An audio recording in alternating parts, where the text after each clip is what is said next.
Hi, I'm Kalena Tano. And I'm Jayne Frishia. And this is On the Other Foot, a no-holds-barred look at the world of dance. Each week, we bring you a podcast on nutrition, lifestyle, and mental health for regular people who happen to dance. Every Tuesday, we're going to take on a topic in the dance world that isn't spoken about enough and approach it honestly for our listeners. Isn't that nice of us?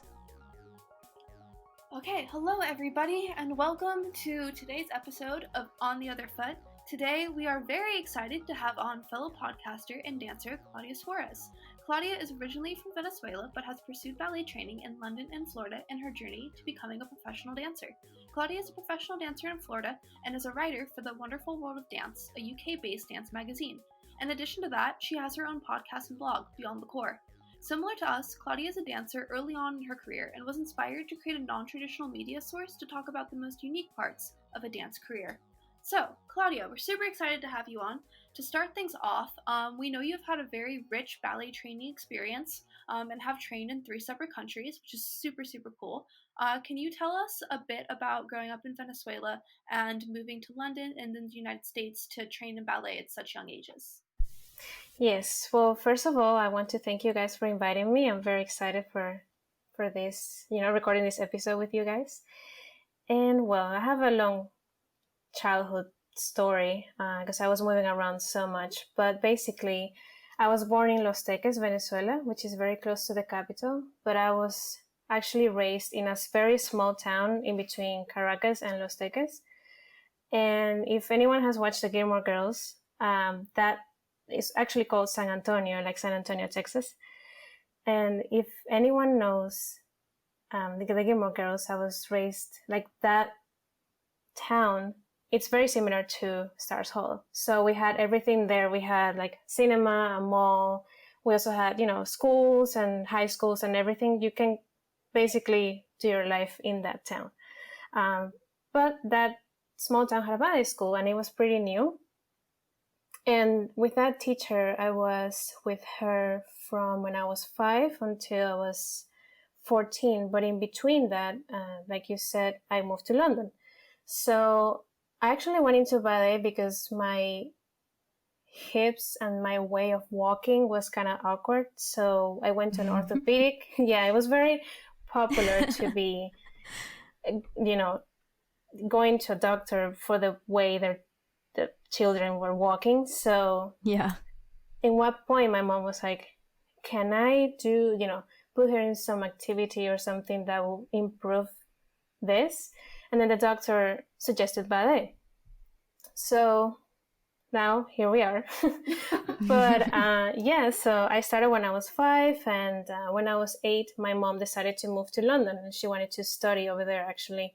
So I was only there for 6 months. But for me, that London period of my life was so rich because I watched the Royal Ballet for the first time. Like I went to actually see what a ballet company was. And I forgot to mention that back in my hometown, that little ballet school was based in the Cuban technique. So I was, the Cubans are very strong. It's a very disciplined and, it's basically, Cuban dancers are very strong. So my teacher was actually basing her technique of her school based on the Cuban technique of training. And then moving to London, of course, I went to the Central School of Ballet, which is in central London, as you can imagine. And of course, it's Royal Academy of Dance. I was so young to understand that. But at that point, I was kind of comparing myself to the English girls. They were so tall. They were so much more elegant than me. I was always very thin as a child, but I was always very muscular because, being a Hispanic South American girl, I was always very muscular. So I was like, started to compare myself to others. And then I had a very rich experience there, really. And before moving to London, actually, my teacher, which was a very early approach, she put me on point. So at 7 years old, which is crazy. Mm-hmm. And then, moving to London, I was like, hey, here are my point shoes. When am I going to use them? And everyone looked at me like, you're 8 years old. you're not supposed to wear ponchos. And I'm like, okay. So I got a little bit sad, quote unquote sad. But anyway, I got a very rich training. And in London, for me, watching the Royal Ballet for the first time was, that's when I decided this is what I want to do. And my dream was to go to the Royal Ballet School, but I was very young to actually audition to White Lodge, and we didn't know anything that they had these early child programs. So actually my childhood dream, and it's still my dream, my very frustrated dream, is to go to a Royal Ballet School. But of course, I'm being a Harry Potter fan. For me, having the idea of going to a boarding school for only ballet was like, wow, this is like Harry when he goes to a wizarding school to learn magic. So he sleeps there, he studies that and stuff. So that was my dream. And then we came back because unfortunately we couldn't stay in London. And I continued with my teachers. So in that period, I actually went to Havana, Cuba. I'm, referring to the Cuban technique that we were studying twice. I was 10 the first time and then 13 the second time. So I really enriched my knowledge of how the Cubans train.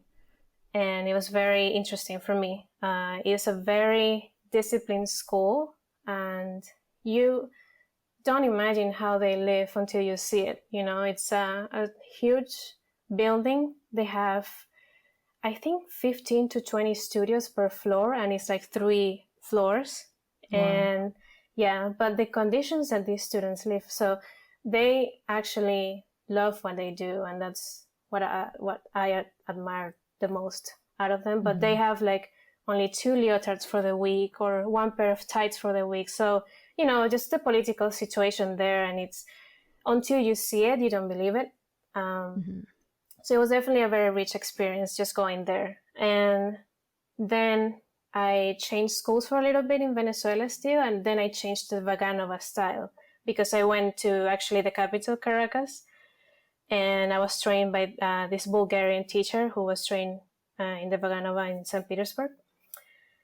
And then, I switched everything. My whole world was, turned around and everything. And I learned a lot how to clean my technique, how to really, how the Russians are, it's very, very clean. And then when I was 16, my mom and I decided to, quote unquote, escape from the country because of the political situation. The former president Chavez had died in that year. That was 2013. And then Maduro came into power. So we were like, you know what? I think we need to go. So we wanted to actually go to London again. But our situation with the pound, like the currency and stuff, it was so hard to do an immigration status in Europe and the UK. It was very easy to come to the US. So we had different options. And thankfully, the year before, I came to a summer intensive here in Miami with a teacher that's called Vladimir Isayev. And thankfully, they gave me a scholarship to come here and study full time whenever we decided to move. So in 2013, I moved. I studied rigorously Vaganova technique because he's very concentrated in that. And the summer intensives are amazing because he brings teachers from St. Petersburg, like the Vaganova Academy itself. And, you have these teachers talking to you, speaking to you in Russian, and you're like, da and niet, a very rich experience. I learned so much. How to do character dances correctly, all this stuff. I learned flamenco even because they have a flamenco program, amazing. So I really, it was a very rich experience. And then I graduated from the school, and Vladimir has a small company which is called Arts Ballet Theater of Florida, and that's when my professional life began. So I have 3 techniques under my sleeve. But yeah, it's very interesting. Yeah, I think that's so cool. And like, I have a few friends and people that I've danced with who have trained at the school in Cuba, and they are like so strong, so clean. Like, they just have so much going on that's like, you can't get it here. Like, I mean, we have schools in the US that are really strict and things like that, but there's a certain level to just like going to the root of a training like that and training there. And I think that's just like such a cool opportunity. Like, it's interesting to me that like your life, like when you came to the United States, for example, was kind of motivated by like unfortunate stuff that was going on politically at the time, but it actually ended up being like a segue to this great school with great teachers from the Vaganova school. So I think that's just really interesting how life kind of works out like that, like right, pushes like I never you in the right imagined direction almost. I never imagined that the problems that my government was causing would lead me to a very enriched ballet training, you know, and not only rich but very, I have a variety of training. So right now, after being with Russian teachers for so many years, in my years in the US, I'm actually back to the Cubans. So it's really interesting. And I had an audition early this year, and it was a Russian teacher. So whenever I go to a studio and I know that he's either Russian or Cuban, I know how they like their stuff. So, and I know what to expect from the class. Like, I know if it's a Russian teacher, they're going to have very long adagios. They're going to have pliés at the beginning, which Cubans don't do. And, you know, they like big stuff. They like big arranges. They prepare pirouettes a certain way, and the order of the bar is different. So I really have a lot of influence by those. And I really don't remember the Royal Academy of Dance, which I really wish I could remember stuff, but I know there's a couple stuff, like they do the port de bras different, for example. So yeah, that's the cool thing about it, you know, that I know what to expect depending on the teacher. No, that's really valuable because, like Kalena was saying, to go to the root of a technique, because here in the States, like, unless it's balancing and your teacher is very, very, very focused on balancing, you're going to get a saturated technique that pulls from like a lot of different styles. And most of the time, even if a school does say like their balancing technique, usually they're going to saturate things too. And so yeah, that's definitely something like I wish I could have had, like, to grow up in one or two techniques and really get the purest form of them. So it's cool to hear an experience of someone who has. Yeah, I think it's so interesting how like little differences can make such a huge difference in the end with techniques. Because like me, for example, I grew up training in Cicchetti, which is really similar to RAD, give and take. But like right now, our artistic directors of the studio that I grew up at and now work at, the girl, the wife, she grew up at our studio, so she grew up doing Cicchetti, and then she ended up going and she danced for Northern Ballet for a long time, whereas her husband grew up in England and he grew up doing RAD, and then they came here to take over artistic directorship of our school. So they were kind of looking at the curriculum and how they wanted to structure things, and it was so interesting because I was in a meeting talking about the techniques with them and like how to structure the different exercises, and I think it was like a pas de bras under, and in Cicchetti, pas de bras under was like your front foot went to the back first, but RAD was the exact opposite, where like your back foot came to the front but then it finished to the back, so that was under. Like little things like that like if I went to an RAD school and they said like do a pas de bras under, like I would be wrong.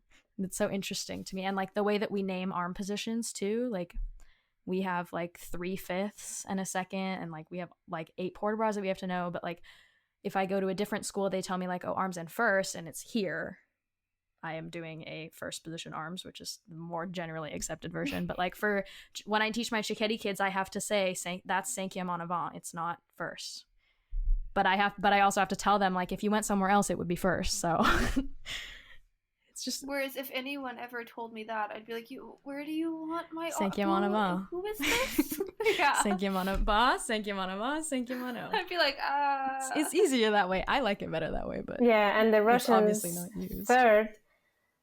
The Russians' third is our fifth, you know, just fifth. and they're like third. I'm like, my first times being with a Russian teacher, I'm like, why is everyone doing fifth position? Then I learned. But actually, it's interesting that you mentioned the first position, because for the Cubans, the regular first position is actually their preparatory, like their position. So they call it the filter, because everything passes through that filter. And I'm just like, wow, they have just such cool stuff that, and it's, due to the political situation there, they're not in the books. They're not in the history books. So maybe Alicia Alonso, who, because of course, hello. But then the Cuban technique is not in the books, which is, yeah.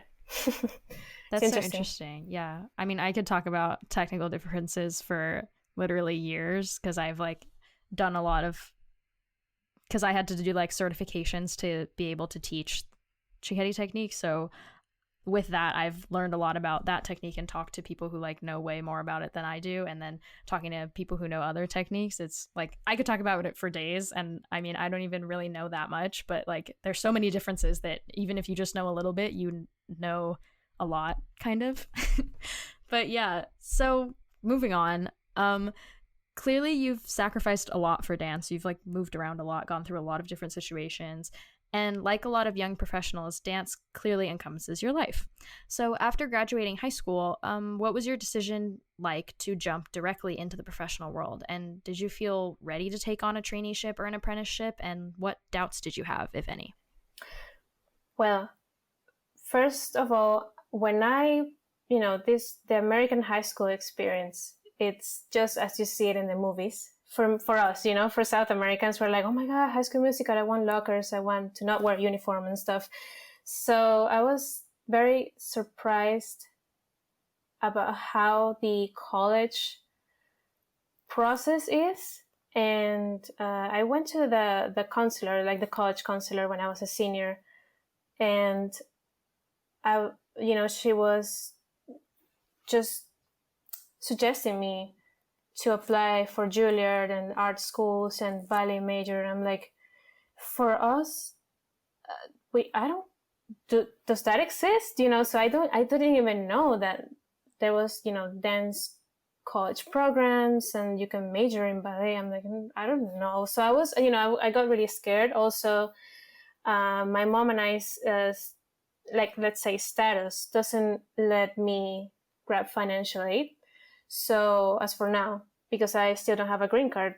So every time I was calling, because not to brag or anything, but I graduated with a 3.9 GPA, cum laude and everything. And, it was kind of, for me, it was like a normal thing, because Venezuela is kind of very ahead in education compared to the US. And I was actually very surprised about that as well. So I graduated with high honors and stuff. So colleges were calling me. And then when I was calling the financial aid department, they're like, you're not a citizen, you're not a resident, you cannot apply for financial aid. So that was kind of my base of, I do want a degree, but I want a degree in something very academic. As for ballet, the idea that I had from Venezuela even, and, going to London and stuff, and from what I knew about ballet and Cuba actually as well. For me, after high school, the idea was company. So actually, the maestro Vladimir, when I received the email that, hey, we want you as a trainee, and I said, you know what, let's do it. I don't even know if I'm going to college, because I can't afford it, first of all. And I'm not going to college for dance because I didn't even know how the degree will be. That's why I didn't take that path until I met very later on my friends who actually graduated from a college dance program, and it's really interesting. But I had no idea. So my idea was, 18 years old, go to a company, and giving that opportunity was amazing. It was a very small company, about 14 to 20 dancers. The insecurities I had, when I arrived to the US, I gained a lot of weight. I think it was part of the stress from moving to another country. the stress of graduating high school. That was not my high school from my whole life, because in Venezuela usually you go to a school your whole life, so K to 12 thing. And the food here is so different. So this chemically stuff, and I don't know how many kinds of cereal, and so we didn't. And coming from Venezuela, of course, the scarcity and stuff. When I went to a supermarket, I didn't know what to get because there was so much variety, and of course, I'm very grateful for that. But I didn't know anything, and my body, of course, changed when I was 16, 17, 18. So I was I was overweight for being a dancer. Of course, every time I went to a doctor, they were like, "You're fine." But I felt a little heavy, and I knew that I kind of gained weight. So I was fighting with that. And for 2 years, we're talking about a Russian director. So I'm not, of course, not talking bad about them at all, because they gave me my first professional experience, and I'm very grateful for that.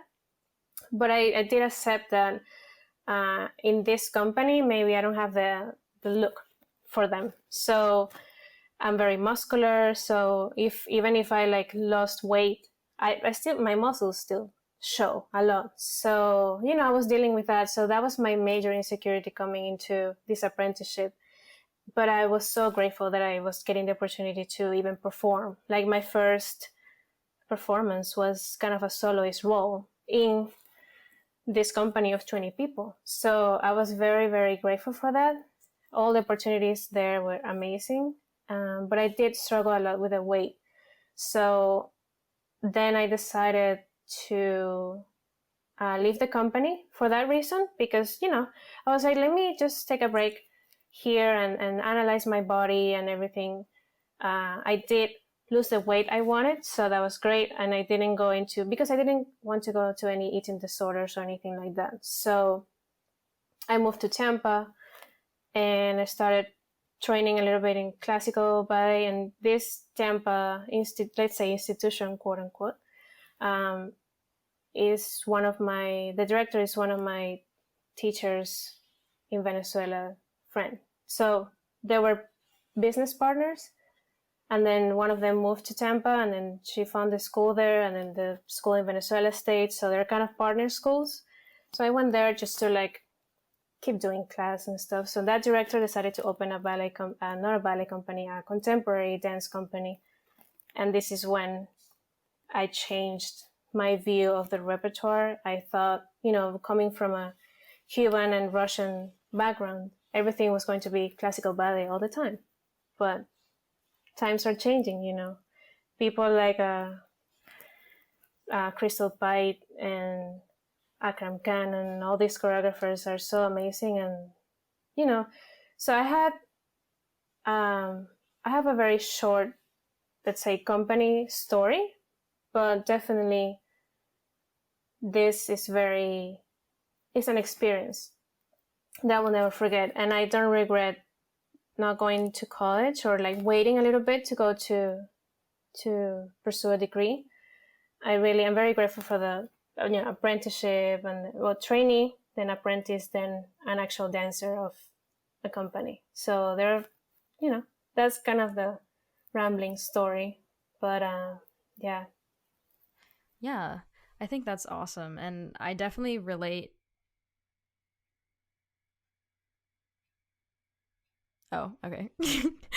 I definitely relate to the idea of having a muscular build and kind of having to find a company that fits that mold that you have. I've dealt with that so much. I've talked about it so much in other episodes that we've had already, but I'm that kind of dancer too, who I'm a muscular build. I'm not overweight by any means, but I'm not a stick thin, kind of ballerina, and that's just who I am. And I think that for me too, I've definitely struggled in the past with the idea of okay, well, I want to lose weight, but I'm made of muscle. It's not like I'm just eating hamburgers all the time. It's my muscle, it's my strength. So I think that that's a very relatable thing, and I definitely understand that kind of dichotomy of like, oh, I'm doing really well, I look really great, but kind of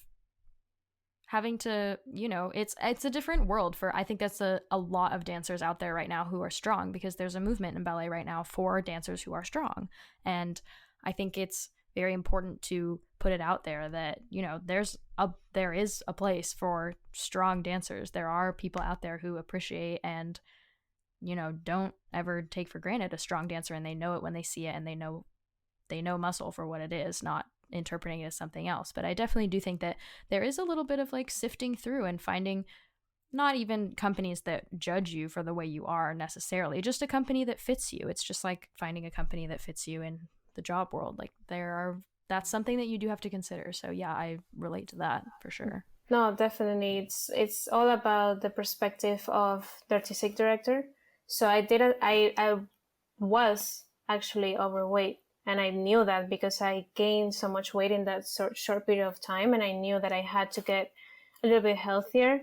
I had a little bit of unhealthy patterns with my food and stuff, so I knew that I had to do something to be a little bit healthier. But I had to respect the artistic director's decision, of course, of, you know, always telling me, hey, you know, and I did accept it. I was fine. It's just that I struggled in a way that I did not want to go to a very unhealthy eating disorder. So I took a long time to actually find that balance, and before I felt okay with my body. And yeah, I still, you know, just looking at myself in the mirror, I'm like, maybe I can improve here and there. But, you know, as a dancer, we all have those thoughts, unfortunately. But I did have to respect the artistic director decision. And, you know, you always have to accept the perspectives. So. Yeah, I think your approach is great. Like, you don't often hear from dancers, like, yeah, they kept telling me, but like, and yeah, I didn't want to have an eating disorder, so I took my time regardless of what they said. Like, I feel like dancers are so trained to be like, okay, yes, I'll fix it right away, that most of the time you look for the quickest route to just get what you want. But I do think it's really inspiring for people to hear that, like, you can just take the time to get to know your body, and it doesn't mean that like your whole life has to end because you're gonna do things the healthy way for you. It just like your body does take time to adjust to different diets and to adjust to different workout routines, and that's very normal, and you can't just fast track yourself because you're a dancer. Yeah, no, I witnessed 2 or 3 eating disorders in the company, and I knew that I didn't want to go to that path. So I said, hey, well, let's just take it slowly. I did everything, guys. I went vegan, I went gluten-free, and I did Herbalife a little bit. I did a bunch of stuff that was, you know, it's all about trial and error. And then I finally found my way. Unfortunately, it was after I gave up in the company a little bit, but, you know, I was 19, 20, so my body is still changing at 22, and you need to accept that. And it's very sad to see your peers going to a rabbit hole. So, and sometimes they're very sensitive, like you can't talk to them about it. So I didn't want to take that approach. I wanted to be the supporter, first of all, and then take my things into my own hands with my body, because I know everyone's different. Like, yeah. All right. So on that very positive and inspiring note, we're gonna go to a break. You'll probably hear some sort of advertisement for this podcast or some sort of something we're up to we're going to tell you about. And then after that, we'll be right back with more Claudia Suarez.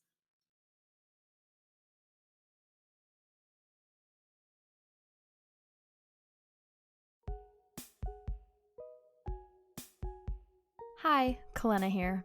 Before we get back into this amazing interview, I wanted to take a moment to talk about how you can support On the Other Foot. If you haven't yet, be sure to check us out on our Patreon, which is linked from our website and Instagram. Patrons receive extra VIP benefits like free merch, early access to episodes, and in-episode credit for supporting our podcast.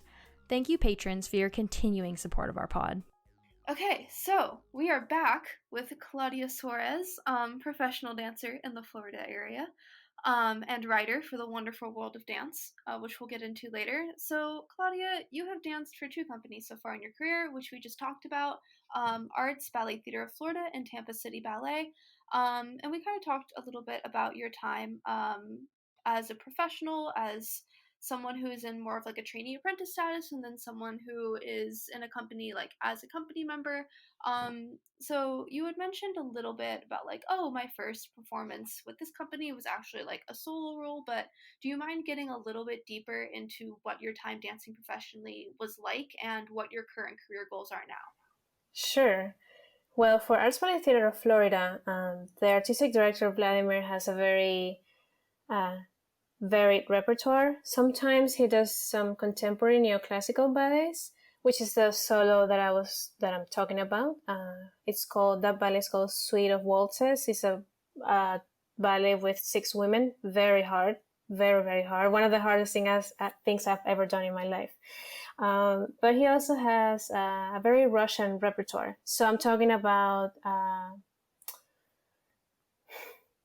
Petrushka, Chipolino, which is a Russian children's story. I'm talking about Dr. Ouch, which is also a very known children's story in Russia.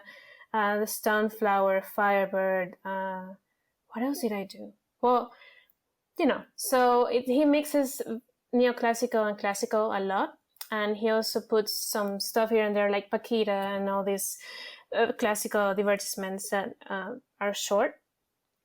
And of course, the Nutcracker every year. But with Arts Ballet Theater of Florida, what I can say is that I did learn a lot how to work in the corps de ballet, because even though we were a small company, we sometimes had girls from the school doing some corps work. And their summer intensive, actually, it's amazing. Like I was mentioning before, like they bring teachers from the Vaganova itself. And in the summer intensives, that's where I learned, the typical corps de ballet that we hear, Son, Lake La Bayadere, Sleeping Beauty. So it was a very enriched experience in the sense that I perform a lot. We were performing 4 major performances each season, and within those, like 4 to 8 to 9 performances. So October, December, March, and May. So yeah, I mean, I perform a lot of classical. I didn't get to do the contemporary ones because he doesn't. He does have, like I said, neoclassical. So, but I didn't do the modern contemporary things until I went to Tampa. So after I left Arts Ballet Theater of Florida, like I said, I moved to Tampa. I started training a little bit in classical. I did a Nutcracker with them. And then the artistic director Paola Nunez, that's her name, to open this contemporary company. And her idea was to make it the Netherlands Dance Theater of Tampa.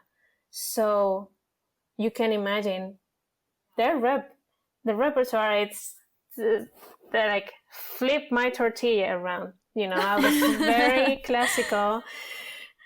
And she's a professor at USF, the University of South Florida. They have a very great dance program. That's where I met my peers that actually had a degree. And that's when I learned that the degree is actually a good thing to do if you want to do it.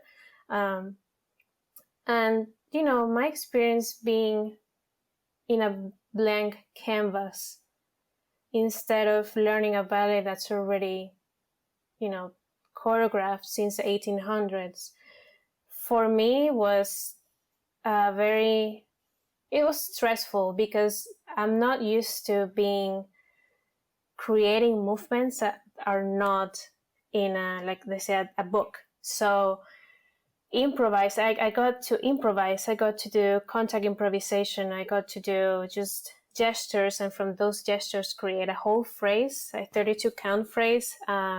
I learned how to count music that's not very squared. for me, being in Tampa City Ballet, of course, it is a very new company. It was founded in 2018. I was also working for the staff because I know a lot of computer stuff, and I designed the website for the company and everything, and I suggested a little bit of my skills. So I was doing both things, learning how to dance contemporary and modern and do floor work and all this stuff, and also learning how dance company is actually founded. Grants, you need to reserve the theater, you need to blah blah blah. So Tampa, for me, those 2 years there was also a learning experience in that sense. I felt like I became a little bit more mature in learning repertoire and learning that there is more than ballet. There's more in dance. There's innovation going on. There's a modern Giselle. There's a, what else can I say? It's very and I don't know. I like to learn new stuff, but for me, it was at the same time was difficult because learning the choreography that's not ballet steps like tombe pas de bourrée, glissade, saut de chat, or like tombe pas de bourrée, pirouette. They have like slide here 1 2 3 4 5 6 7 8, and it's the movements are in a circular motion rather than the vertical idea of ballet. And for me, expanding my body to that, learning how to land on the floor, I got a lot of they say Marley burns, in my ankles, and I never had that. I learned how to perform without tights for the first time in my life. How to burn my legs on the floor, like I said, more than the ankles, and not performing on point was also kind of stress-free, let's say, because you were confident about the floor, but yeah, in Tampa City Ballet, I was one of the dancers, so it was not a apprenticeship trainee kind of situation because it's just a small company that has from 10 to 15 dancers, and the stories that are brought to the rep are real stories. So they have a ballet about Frida Kahlo, the Mexican painter. We also did a story about the founding of Ybor City, which is an area of Tampa, very interesting. They had a lot of immigrants and tobacco factories and all this stuff. That was very interesting. So just taking real people instead of fairy tales was also a very interesting thing to learn. But yeah, that's kind of my experience. I did 2 completely different worlds. And as far as my career goals, I really do want to be in a place that mixes both, and just being in a happy place as well. It's hard to find your fit. Not that I had awful experiences, but you always want to improve your professional life and hopefully be in a place that you will stay for the rest of your career. And yeah, but in terms of repertoire, I do want to mix both the super super classical, which I'm a ballet nerd. I'm a completely bonehead. I know kind of the whole story back and forth. Ballets like Giselle, Swan Lake, and Sleeping Beauty, Bayadere. But I do also want to learn more about the Akram Khans and Crystal Pites and Jerry Killians and etc. etc. So yeah, and I also have this plan B career, which I think we're going to talk about after. But I'm sure I wrote a question about that in there, but no, I totally relate to what you're saying of like you get asked to do something in contemporary and your brain is really wired to respond immediately to like tombe pas de bourrée, glissade, grand jeté, ta, and it's then you get like cut, slide, roll, move your arm here, do an inside outie flip, and you're like, none of these are steps that I know how to put together in my brain. So I definitely also like went through that culture shock going to a college where I had real contemporary training for the first time, because it does, like, I definitely felt at a disadvantage having only really a ballet vocabulary and then being told to do all these things when there is definitely a learning curve, but the circular expectation of contemporary dance is very, very, very, very different from, as you put it, like the vertical, we know what each step is called and it has a name, like staircase progression of a ballet variation. Yeah, I think the vertical to circle comparison is like very accurate, and it's very like almost you have to put yourself in a completely different brain. Like you have to learn so many new things, and I know that, like, I don't know, it's just like I definitely understand that, like learning new things. And I also think that contemporary is so important to learn with ballet because of what you were talking about with the improv and the contact improv and like creating your own things and having something crafted on you. Like that's something that definitely contemporary brings, I think, more often than ballet does. I think obviously there are new ballets being created every day as well. Like there's no shortage of creativity in ballet either, but ballet is so centered around performing the classics and almost over time perfecting them, making them better and better, and always following the traditional technique. Whereas when you get a contemporary ballet crafted on you, that could be you do something one day. Like I'm thinking about like when ballets like Serenade were crafted and like somebody just fell on the floor, and then like that became choreography that we've done forever and ever and ever. And we don't really get the opportunity very much to be that person in ballet, but in contemporary you can get works crafted on you all the time. And I mean, it might not become Serenade, but you have those experiences where it's like, okay, cool, like this is being crafted on me, that's awesome. Like having that experience, like having yourself be the first person to perform something is so interesting because you also don't have someone to compare yourself to. It's you. Like you take a video of yourself in class one day maybe, and then you can try to make it better, but it's not like you can go watch Marianela Nunez doing her Giselle and then see what she's doing that you're not. Like it's a different experience in that way. So I agree that that's super valuable to have both.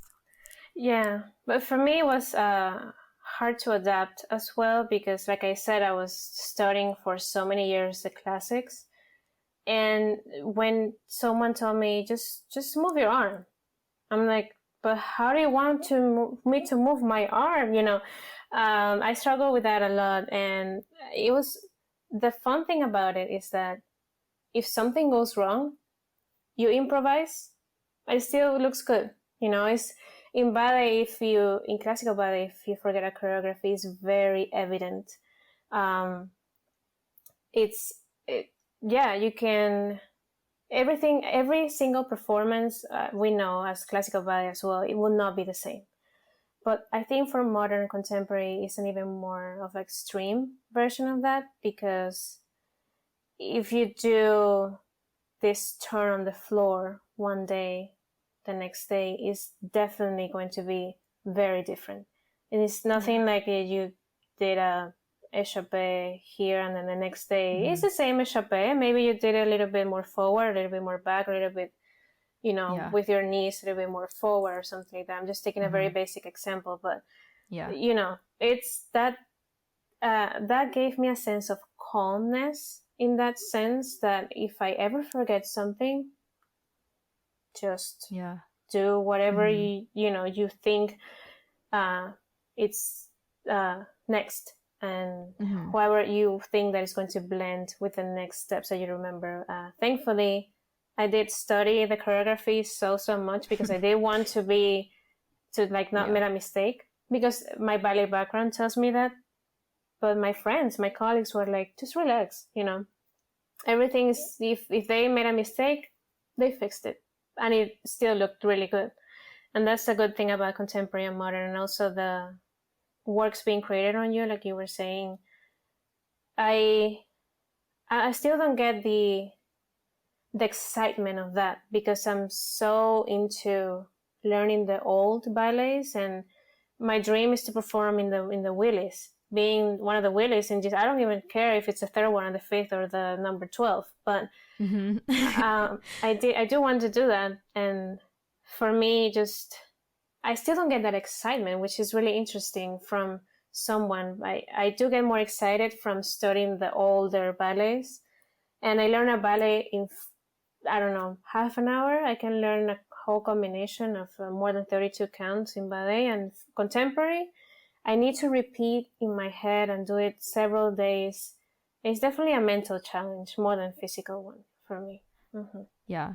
I think that's really interesting how much people can kind of differ in that regard, because like for me it's almost the exact opposite. Like I think that when I was learning tough ballets, I would, I don't know, maybe like stress out about what I technically needed to do, or like maybe just like contemporary, I felt like I was thinking a lot harder because the steps were so out of my vocabulary. Maybe that's why. But like I'm the exact opposite. I can pick up contemporary choreography in like, show it to me twice and I know the whole phrase and I can do it, and then I can add stuff to it. It's fine. And that's kind of helped me a lot.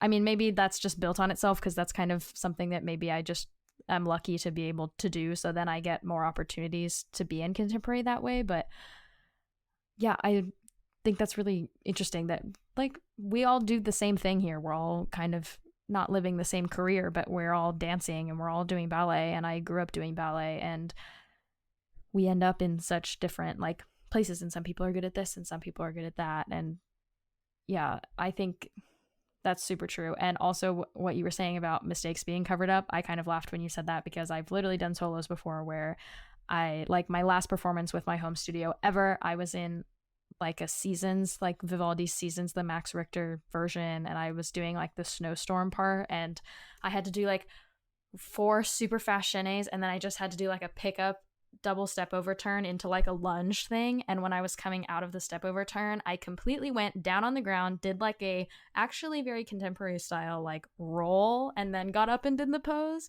And in the moment I was like, oh my god, this is the last time I'm gonna perform on this stage. And I did that, but everybody in the audience was like, I couldn't even tell, and I was like, okay, well, I can definitely tell. And I watched the video back, and of course I can tell. But a lot of times when I show it to people, that I'm like, oh my god, look at this, is like my worst fall ever, this is like my highlight reel. And then I show it and they're like, what? Yeah. So yeah, I definitely agree with that. The audience will never know. That's the thing. They're seeing it for the first time, so how do they not know that that wasn't supposed to be there? So yeah, just to kind of wrap up episode 1, it says on your website that you are currently pursuing your bachelor's degree in your free time. So we think that's awesome, and another viable way that dancers receive their education, obviously, since it's both things that we are doing right now as well.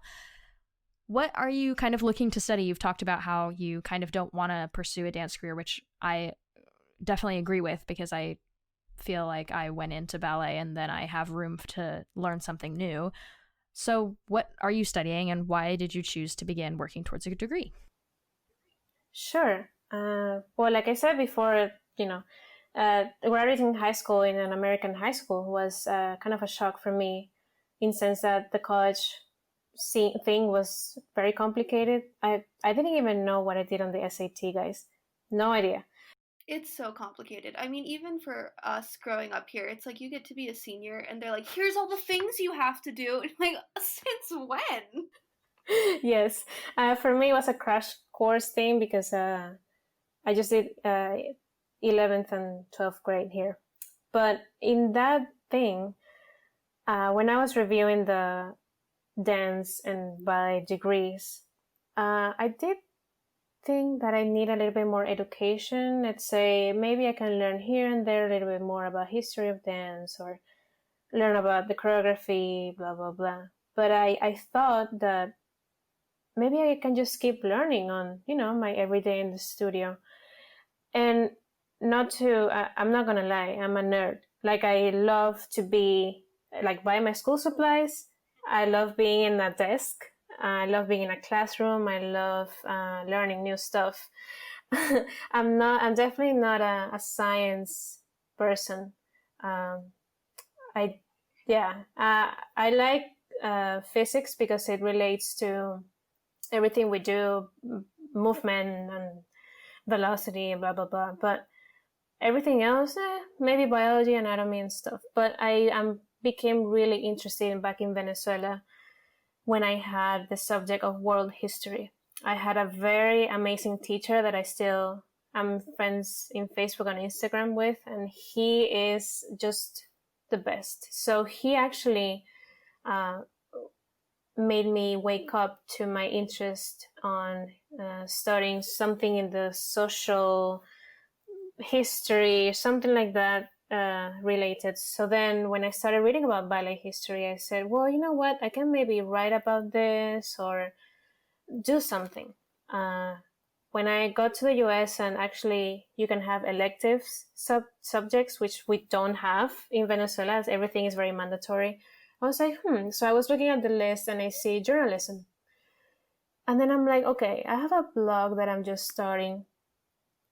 I can maybe go into this class. So I really liked the way that journalism, I mean, I loved seeing, I grew up watching the news because Venezuela is such a chaotic country that the news is always going around and around. And so I grew up watching it, and I really, that it's a sense of tranquility knowing what's happening in the world. But then I started to think, how can I integrate ballet, like write about dance or ballet? So I started a blog, writing more about myself and my experiences mostly.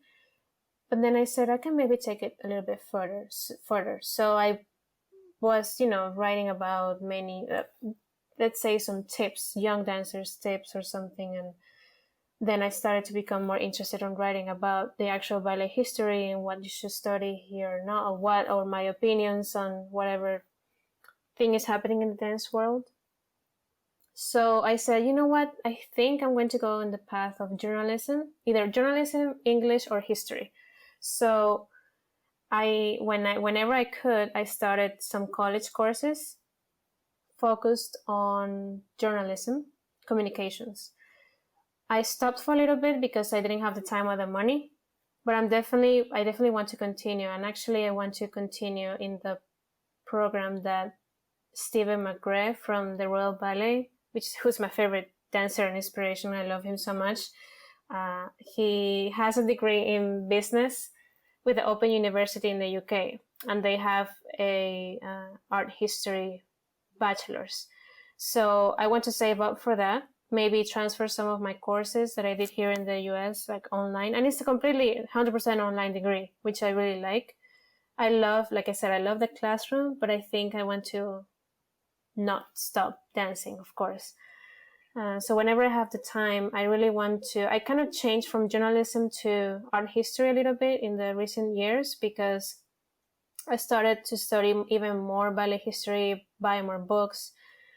And if I really want to write about ballet and maybe being a dance critic or something like that, I really should know everything about it. So, and then I can take like a journalism minor or something like that. So I can improve my writing skills, which, by the way, I think it's so much easier to write in English than Spanish because my Spanish is my first language, so reading in English has actually made me improve my writing skills. Just reading basic books and reading sagas like Harry Potter, the whole thing in English made me improve my English so much, and actually made me want to write more. So reading more makes me want to write more.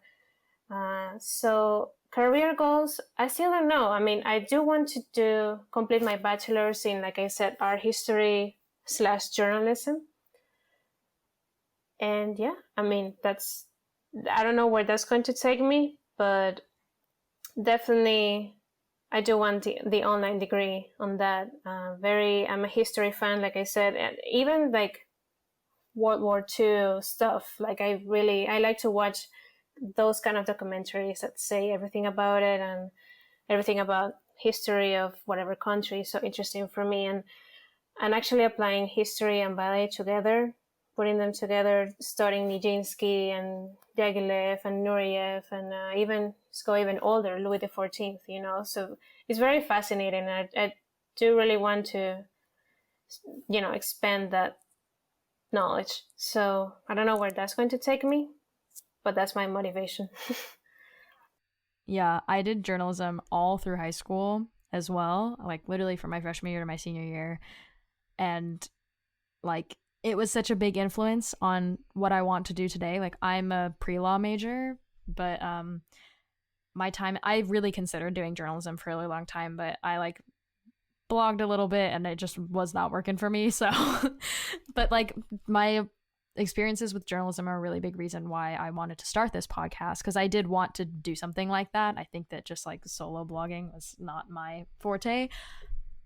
But yeah, like those, I think it's really cool that you were in journalism, because like for me, journalism is a big reason why I am the strong writer that I am today, is because I had to turn in for at least 500 word articles a week, not every week, but like each issue, and we had one issue a month, so then that was like I had to write an article every week. And that's just like interesting that like easy reading and even easy writing can make your reading and writing so much better. And like that's how I am in my French classes now, is we read like not even really, I don't think they're even really hard, but they're hard for me, and I sit there and I have to like Google every other word. Not so much anymore, but when I first started in these like immersion French classes, I was drowning, and like the reading actually helps. Like when you're doing it, it almost feels like, oh my gosh, I don't understand like half of what's going on. I mean, like I'm sure that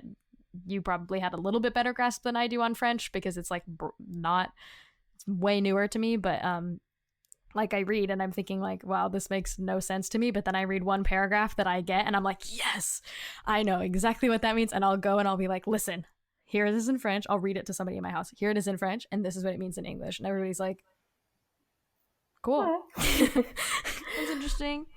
Doesn't mean anything to us, but okay. Just learning another language actually expands your knowledge of so many things. When I moved to, as we discussed, I lived in London. For me, I was understanding English so much better just being there. And if you wonder where my British accent went, I had it. It's just lost.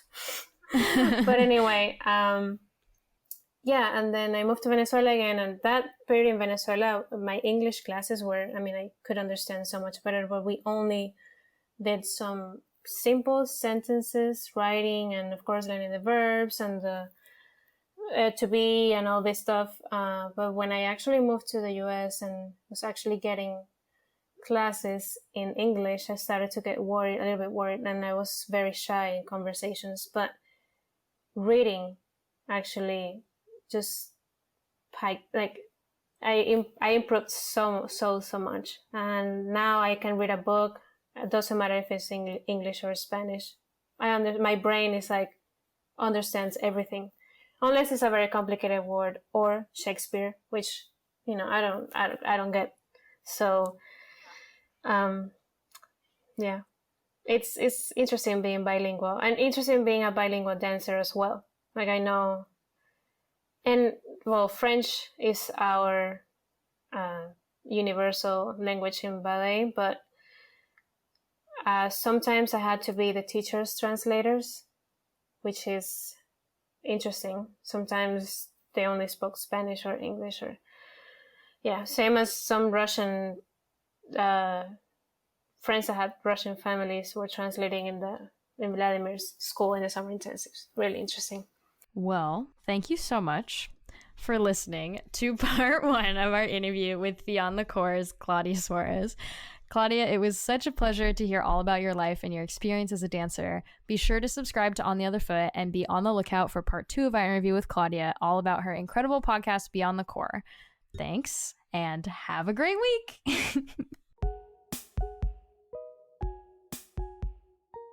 We hope you enjoyed this week's episode of On the Other Foot. We want to connect with you on days other than Tuesday, so be sure to follow us on Instagram and Facebook at otherfoot.pod. And visit our website to learn more about how On the Other Foot started and join our mailing list. If you have any questions for me and Jayne, or would like to suggest a topic or guest, email us at ontheotherfoot.podcast@gmail.com. And please subscribe. It makes a huge difference to us. We want to offer you all discount codes and annoy you with sponsorship ads, and we cannot do that unless you subscribe. So please, do it now. And above all, thanks for listening. It really means a lot to us. We hope you tune in to On the Other Foot next week for more conversation on the world of dance.